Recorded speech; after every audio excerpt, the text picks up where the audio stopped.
günümüzü daima güleriz, sevgi dolu yaşaya.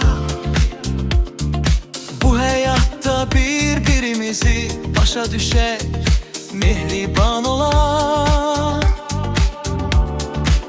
Hiç vaxt birbirimizi incidip kalbine değmeye. Her zaman her an biz belə mehriban ola.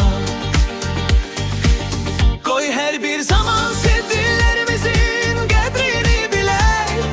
Həmişə olduğu kimi sevək, sevilək, mehriban ola. Bu ömrümüzü sevdiklerimizle hoş geçirək. Aramızda hiç vaxt küsülü olmasın, mehriban ola. Koy hayatımız sanki firavun, xoşbaxt geçsin her an diye gülək sevinçle, mehriban ola. Koy her zaman qəm kədərdən uzaq qala. Beləcə ömrümüzün sonuna qədər mehriban ola. Çalışaq bu hayatta, söz söhbətdən qaçar. Heç vaxt dava dalaş etməyək, mehriban ola.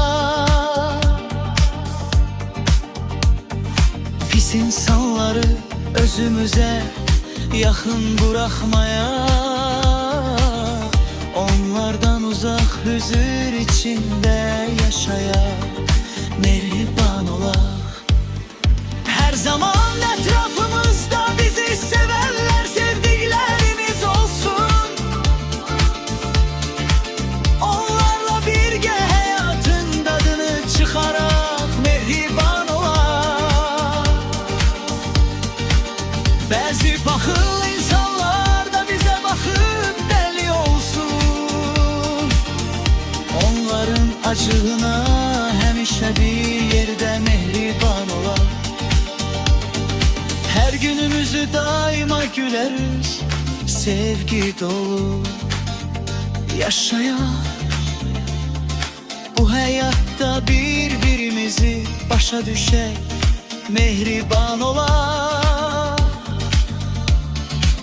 Heç vaxt birbirimizi incidip kalbine değməyək. Her zaman her an biz belə mehriban ola.